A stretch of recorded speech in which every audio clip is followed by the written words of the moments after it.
श्री गणेशाय नमः. सिद्ध म्हणाला, नामधारका, मी तुला श्री गुरु श्रीपाद श्री वल्लभांचे पुढील चरित्र सांगतो. 1. श्रीपाद यती गोकर्णात 3 वर्षे गुप्तपणे राहिले. मग 4 महिने श्रीशैल पर्वतावर राहिले. त्यानंतर ते कृष्णा व गोदावरीच्या संगमावर बसलेल्या कुरवपूर गावी गेले. तेथे त्यांची खूप प्रसिद्धी झाली. त्या गावात एक वेदज्ञ ब्राह्मण राहत असे. अंबिका ही त्याची पत्नी. त्यांची मुले जगत नसत. पुढे 9 सायासांनी त्यांना एक पुत्र झाला, पण तो मंदबुद्धीचा होता.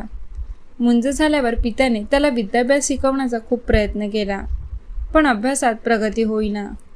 पतीची चिंता पाहून अंबिकेला दुःख वाटे. पुढे तो ब्राह्मण मरण पावला. विधवा झालेली अंबिका उदरनिर्वाहासाठी घरोघरी भिक्षा मागी. एका पंडिताच्या पत्नीला त्या शोचनीय अवस्थेत पाहून लोकांना वाईट वाटायचे. तिचा निर्बुद्ध मुलगा काहीच कामधंदा करीत नाही म्हणून ते त्याची उघड निंदा करायचे. ते म्हणायचे, मूर्खा, तू आपल्या वंशाला कलंक लावलास. तुझ्या चिंतेने पिता गेला. तुझ्यामुळे मातेवर भिक्षेची वेळ आली. तुझ्यामुळे पितरांची अधोगती होईल. असे पशुवत जगण्यापेक्षा तू मरत का नाहीस? रोजच्या रोज होणारी ती लोकनिंदा त्या मुलाला सहन होईना. तो दुःखी झाला. त्याने आपल्या मातेला प्राणत्यागाचा विचार बोलून दाखविला. तिलाही जगणे असह्य झाले होते.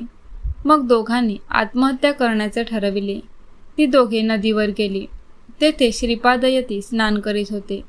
मरण्यापूर्वी त्या सत्पुरुषाचे दर्शन घ्यावे म्हणून ती दोघे त्यांच्यापाशी गेली आणि त्यांना वंदन करून म्हणाली, स्वामी, आम्ही जलसमाधी घेण्यासाठी येथे आलो आहोत. आम्हाला सद्गती मिळो असा आशीर्वाद द्या. श्रीपादांनी अंबिकेला देहत्यागाचे कारण विचारले. तिने त्यांना सांगितले, स्वामी, माझा पुत्र ज्ञानी, विद्वान, दीर्घायुषी, वंदनीय व कीर्तिवान असावा अशी माझी खूप इच्छा होती.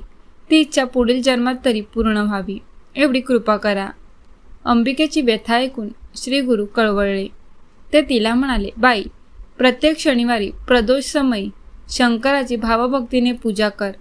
या व्रतरूपी शिवाराधनेने तुझे कल्याण होईल.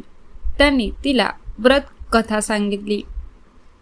उज्जैनीचा राजा चंद्रसेन याचा जिवलग मित्र मणिभद्र हा परम शिवभक्त होता. शंकराने त्याला प्रसाद म्हणून एक तेजस्वी मणी दिला होता. त्याचा दिव्य प्रकाश पडताच लोखंडाचेच नव्हे तर पाषाणाचेही सुवर्ण होत असे.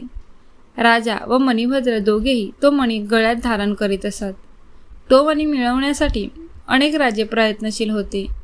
त्यांनी उज्जैनियावर एकत्रित आक्रमण करून नगराला वेढा दिला. चंद्रसेनाने नगराच्या रक्षणार्थ सैन्याची व्यूहरचना केली. त्या दिवशी शनिवार होता. त्रयोदशी तिथी होती. शनिप्रदोष व्रत करणाऱ्या राजाने सायंकाळी शिवालयात जाऊन महाबळेश्वराची यथासांग पूजा केली. त्यावेळी देवदर्शनासाठी आलेल्या काही गवळणींनी व त्यांच्या मुलांनी त्या पूजेचा आनंद घेतला. गवळीवाड्यात गेल्यावर त्या मुलांनी खेळ म्हणून दगडधोंडे मांडून शिवालय रचले. त्यात शिवलिंग म्हणून एक दगड ठेवला. पत्री व फुलांनी त्याची पूजा केली. रात्रीच्या वेळी सर्व मुले आपापल्या घरी गेली. एक मुलगा त्या पूजेत इतका रममाण झाला होता की आईने जेवणासाठी अनेकदा हाका मारूनही तो घरी गेला नाही. त्याच्या आईने तेथे येऊन मुलाला एक झपाटा घातला आणि दगडधोंड्याचे शिवालय विस्कटून ती तणतणत निघून गेली.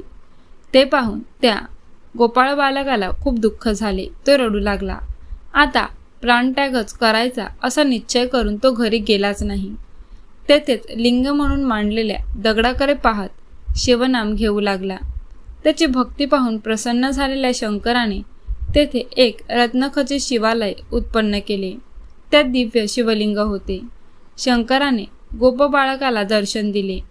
त्याने शिवाला माझ्या मातेवर रागावू नकोस अशी विनंती केली. शंकर म्हणाला, बाळा, तुझ्या मातेने प्रदोष समयी माझी पूजा पाहिली आहे. पुढे तिच्या उदरी भगवान विष्णू अवतार घेतील. तुझेही सर्व मनोरथ पुरतील. वरदान देऊन शंकर लिंगस्थानी गुप्त झाला. महादेवाने निर्माण केलेल्या त्या शिवमंदिराची दिव्य प्रभा पाहून लोकांना सूर्योदय झाला असे वाटले. त्यांनी खूप गर्दी केली. चंद्रसेनही तेथे आला. त्याने गोपबाळकाच्या भक्तीचे खूप कौतुक केले. हे वृत्त समजतात शत्रुराजांची मने पालटली. त्याने चंद्रसेनाशी सख्य केले. ते अद्वितीय शिवालय पाहून त्या सर्व राजांना अपार धन्यता वाटली. गोपबाळाने आपल्या मातेला तिच्या पोटी नारायणाचा अवतार होणार असल्याचे सांगताच ते आनंदाने रडू लागली.